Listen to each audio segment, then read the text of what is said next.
Morning. আপনারা সবাই নিশ্চয়ই ভালো আছেন, আমিও ভালো আছি। আর সকালে এই দৃশ্য দেখে আরও মনটা ভালো হয়ে গেল। এখন টবে যে গাছটা দেখতে পাচ্ছেন, এটা হচ্ছে ফলসা গাছ। তো আমরা এটা 2 সপ্তাহ আগে এনেছি, কিন্তু ভাগ্যক্রমে গাছটা এবারে বেঁচে গেছে। আর এখন আমি যাচ্ছি আমাদের এখানের জঙ্গল থেকে কিছু গাছ কালেক্ট করতে। তো চলুন আমার সঙ্গে। আমাদের জঙ্গলে অনেক ভালো ভালো গাছ আছে। এই গাছটাকে আমি তুলেছিলাম একটা বড় ফলসা গাছের তলা থেকে।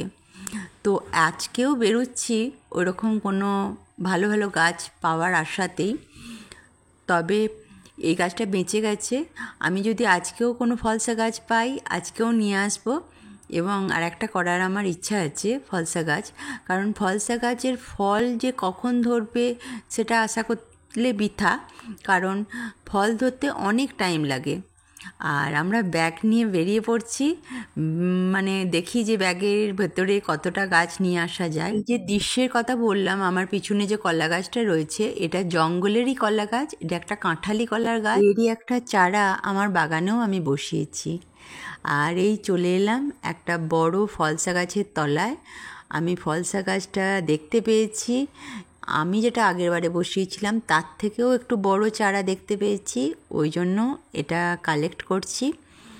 ফলসা গাছ, ফলসা ফলটা তো খাওয়া খুবই ভালো। এটায় প্রচুর পরিমাণে ভিটামিন সি আছে, আর আছে প্রচুর পরিমাণে অ্যান্টিঅক্সিডেন্ট, যা আমাদের চুল, স্কিন আর নখ ভালো রাখতে খুব সাহায্য করে। এই ফলটা এতই ভালো, অ্যামাজনে এটা দেখবেন কিনতে পাওয়া যায়। এই ফলটার মুখে মাস্ক হিসেবে প্যাকের কাজ করে। এই ফলটার এতই গুণাগুণ আমি একটা ভিডিওতে বলে শেষ করতে পারবো না। এটা এমনি তো ফলটা খেতেই পারেন, এছাড়া আচার করে খেতে পারেন, জুস করে খেতে পারেন, আবার জ্যাম, জেলি এরকমভাবেও খাওয়া যেতে পারে। আর ছোটো বাচ্চাদের খাওয়ানো তো খুবই ভালো, সবাই বাড়ির সবাই এটা খাবেন। আর লাগান গাছটা, লাগালে এর পরিচর্যা খুবই সামান্য, তেমন কিছু পরিচর্যা করতে হয় না, যেহেতু বড় গাছ। কারোর যদি বাড়িতে জায়গা থাকে একটু বেশি, তারা এটা লাগাতেই পারেন।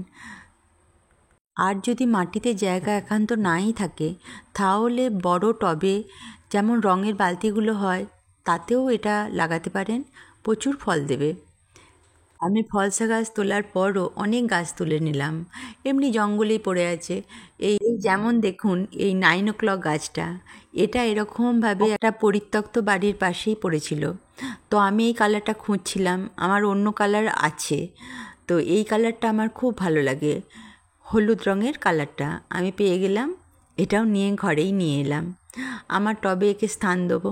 আর আপনারা হয়তো এটা অনেকেই জানেন না যে এর ফুল আর পাতার প্রচুর গুণাগুণ আছে। যেমন এর ফুল আর পাতাটা যদি আমরা বেটে, আমাদের কোনো এক্সিমা জাতীয় কোনো অসুখ আছে, তো সেই জায়গায় যদি এটা বেটে পরে এটা লাগানো হয়, তাহলে খুব ভালো কাজ দেয়। আর যদি পোকামাকড় মানুষের কামড়ে দেয়, যেহেতু আমরা বাগানে থাকি, আমাদের কিছু কামড়ে দিতে পারে, তো আমরা এই পাতাটা বেটে স্কিনে লাগালে পরে এর জ্বলুনিও কমে যায় এবং জায়গাটাকে খুব ঠান্ডা করে দেয়। আমি দেখতে পেয়ে গেলাম একটা শ্বেত কাঞ্চন গাছ। তো এই গাছটারও প্রচুর বেনিফিট আছে। এটা আমার বাড়িতে আছে, কিন্তু আমি এটাকে আর একটা টবে করতে চাইছি, তাই এই গাছটাকেও সংগ্রহ করে নিলাম। কাঞ্চন গাছের আপনারা জানেন ফুল আর কুঁড়ি এই দুটো খাওয়াই খুব ভালো, এগুলো রান্না করে খাওয়া যায়। আর সবচেয়ে বড় কথা কি জানেন তো, এই গাছের ছালটার প্রচুর বেনিফিট আছে। ছালটাকে রোদে শুকিয়ে গুঁড়ো করে নিয়ে তার পাউডার হিসেবে আমরা যদি ব্যবহার করি, তাহলে অর্শের খুব ভালো কাজ করে। আর ডায়রিয়া হলে এটা খুব ভালো কাজ করে।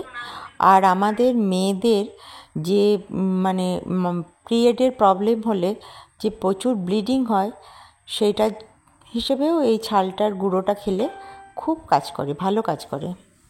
এটা অনলাইনে প্রচুর দামে বিক্রি হয়। আর আমি একটা ছোট তেঁতুলের চারাও নিয়ে নিলাম, ওটাকে বনসাই করব বলে। তেঁতুল গাছের গুণাগুণ তো আপনারা সবাই জানেন, কিন্তু ওটা আমি ফল নেবো না, ওটা একটা বনসাই করব বলে নিয়ে যাচ্ছি। আর একটা আমি পেয়ে গেলাম আমাদের জঙ্গলেই একটা ইনডোর প্ল্যান্ট। চিনতে পারছেন গাছটাকে? এটার প্রচুর বেনিফিট আছে। অ্যারোহেড গাছ, চিনতে পারছেন নিশ্চয়ই আপনারা সবাই। এটা একটা মানে বাস্তুর পক্ষেও খুব ভালো, আর এয়ার পিউরিফাই করার জন্য খুব ভালো কাজ করে।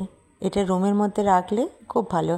এটাও অনলাইনে খুব দাম দিয়ে, আর নার্সারিতে গেলে আমরা খুব দাম দিয়ে কিনি। আর আমি এগুলো এরকম রোডের ধারপাশেই পেয়ে যাই, তাই এগুলো সংগ্রহ করে নিই। আর এই দেখুন, রাস্তায় আস্তে আস্তে পেয়ে গেলাম একটা ছোট্ট আমলকির চারা। আমি প্রথমেই বলেছিলাম না, আমাদের এখানে বন জঙ্গল থেকে অনেকেই অনেক ভালো ভালো গাছ কালেক্ট করতে পারবে। তো বড় বড় অনেক আমলকি গাছ আছে, তা আমি ওখান থেকে একটা আমলকির চারা তুললাম। আমলকি গাছের বেনিফিট নিশ্চয়ই আপনাদের বলার কিছু রাখে না, কারণ আমরা আমলকি গাছ, আমলকির ফলটা আর কি, মানে বাজারে গেলেই কিনতে পারি। আর এটা যদি ঘরে থাকে তার তো কথাই নেই, তবে ফল হতে একটু টাইম লাগবে। এবার আমি যা যা গাছ কালেক্ট করলাম সেগুলো আমার বাগানে ওদের পজিশন করে বসিয়ে দিচ্ছি। আর এটা অ্যালামন্ডা গাছ, এটা আমি প্রথমেই তুলেছিলাম। মানে অ্যালামন্ডা গাছের একটা ডাল আমার আছে, প্রচুর অ্যালামন্ডা গাছ আছে, তবে এটা দেখি কি কালার হয়। এটা একটা ছাওয়া জায়গায় পাতাগুলো কেটে কেটে ডালটা বসিয়ে দিচ্ছি, যাতে সহজে লেগে যায়। আর এখন বৃষ্টি তো হচ্ছে, বৃষ্টির জলটা পেয়ে ওরা তাড়াতাড়ি ধরে যাবে। আরও যা যা গাছ নিয়ে এসেছি সবই আমি আজকে যতটা পারবো ততটাই আমি ওদেরকে পজিশন করে বসিয়ে দেবো। অ্যালামন্ডা তো বিভিন্ন কালারের হয়, যারা ফুল ভালোবাসেন তারা অ্যালামন্ডা লাগাতেই পারেন। আর এটা একটু রোদেতে, মানে রোদের তেজে রাখলে পরে প্রচুর ফুল ফোটে। আমার মানে রোদের মধ্যে যে গাছটাই আছে অ্যালামন্ডার, সেটাতে প্রচুর ফুল হয়। তবে আমি একটা ভুল করে ছায়ার দিকে বসিয়ে ফেলেছি, তাই জন্য ওটায় দেখছি ফুলটা খুব কম আসছে। আমি ভেবেছি এই বর্ষাকালে আমি ওটা শিফট করে রোদের জায়গায় রেখে দেবো। আর যে কোনো গাছই রোদটা তো বেশি পাওয়াটা দরকারি ফুলের জন্য, তাই ফুল গাছের জন্য রোদের জায়গাতেই আপনারা বসাবেন। আর এখন তো বৃষ্টিটা পড়ছে, তাই এখন আজকে আমি এনে পরে সব গাছগুলোকে বসিয়ে দেওয়ার চেষ্টা করলাম। আমি একটা উচ্ছে গাছও পেয়েছিলাম, উচ্ছে গাছটাও লাগিয়ে দিলাম। আর সব পজিশন করে করে বাগানের কোন সাইডে বসালে ভালো হবে সেরকম ভেবে চিন্তেই বসাতে হচ্ছে।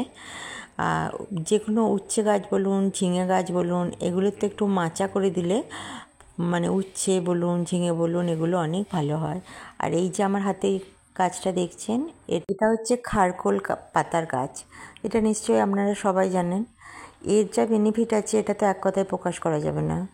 এই পাতাটা বেটে আপনারা যদি যে কোনো ঝোলের সঙ্গে মানে বড়া করে খান, তো টনসিলের পক্ষে এটা একটা মোক্ষম ওষুধ। মানে ঠান্ডা লাগার যে কোনো প্রকারের অসুখ হলে, সর্দি, কাশি, হাঁচি, এটাতে খুব ভালো কাজ করে। এছাড়া এই পাতাটার আরও গুণাগুণ হচ্ছে, এটা স্কিনের পক্ষেও খুব ভালো কাজ করে। আসলে এটা ব্রণ হলে সেই ব্রণর যে দাগটা হয় তার উপরে যদি এটা বেঁটে লাগানো যায় তাহলে খুব ভালো কাজ করে। আর এমনিতে দাঁত, হাঁচা, চুলকানি এসব হলে এই পাতাটা বেঁটে সেই জায়গায় লাগালে এটা খুব ভালো কাজ করে। তাহলে আপনারা ভাবুন, আমি মাত্র এইটুকুন টাইম বেরিয়ে এত প্রয়োজনীয় গাছগুলো সংগ্রহ করে আনলাম। তো সুতরাং গাছ লাগান, চারিধারে চোখ মেলে তাকালেই প্রচুর ভালো ভালো গাছ পাবেন। সবসময় যে কিনতে হবে তা নয়। আর গাছ লাগালেই তো হবে না, গাছটার যত্ন করতে হবে, পরিচর্যা করতে হবে, জল দিতে হবে টাইম। আর গাছে যদি পোকামাকড় লাগে তারও যত্ন নিতে হবে, তবে সেগুলো তো প্রতিদিনের ব্যাপার নয়।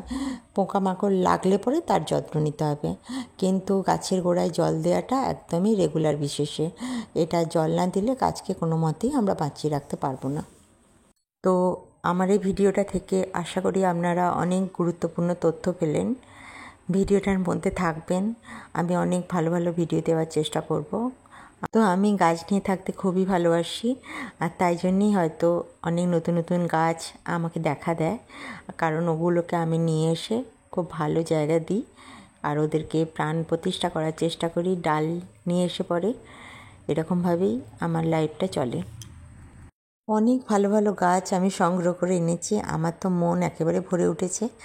তো আপনারাও এরকমভাবে গাছ লাগান, মানে নার্সারি থেকে কিনে আনুন, আশেপাশ থেকে সংগ্রহ করুন, কিন্তু গাছ লাগান। গাছ অনেক পলিউশন রোধ করে আর মনের খুব একটা বৃদ্ধি দেয়, বয়স বাড়তে দেয় না। আমরা যেভাবে স্কিনের যত্ন নিই এসব না করে, এসবের পিছনে সময় না দিয়ে আমরা যদি গাছের পিছনে সময় দিই তাহলে সেটা অনেক সমাজের পক্ষে ভালো হবে।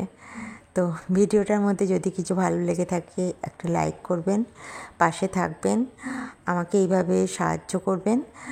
আর অনেক আমার নতুন সাবস্ক্রাইবার যারা রয়েছেন তাদেরকে অসংখ্য অসংখ্য ধন্যবাদ। আমার শর্টস ভিডিও এবং বড় ভিডিও দেখে যারা আমাকে সাবস্ক্রাইব করছেন তারাই আমার মনের একমাত্র শক্তি। আমি কাজ করতে ভালোবাসি ঠিক কথা, কিন্তু আপনাদেরকে দেখাতে পেরে, আপনারা সঙ্গে থাকার জন্য আমি এটাতে আরও আগ্রহ বোধ করছি। তো গাছ করা এমনই একটা সুন্দর নেশা বা পেশা বলতে পারেন। এতে নিজের মন মানসিকতা অনেক ভালো থাকে। আমরা শুয়ে বসে থাকলেই আমাদের মনে হয় যেন এই শরীর খারাপ হচ্ছে, ওটা হচ্ছে, সেটা হচ্ছে, কিন্তু গাছ করলে সেটা মনে হবে না। সমাজের পক্ষেও ভালো, আপনার পক্ষেও ভালো। টাটা।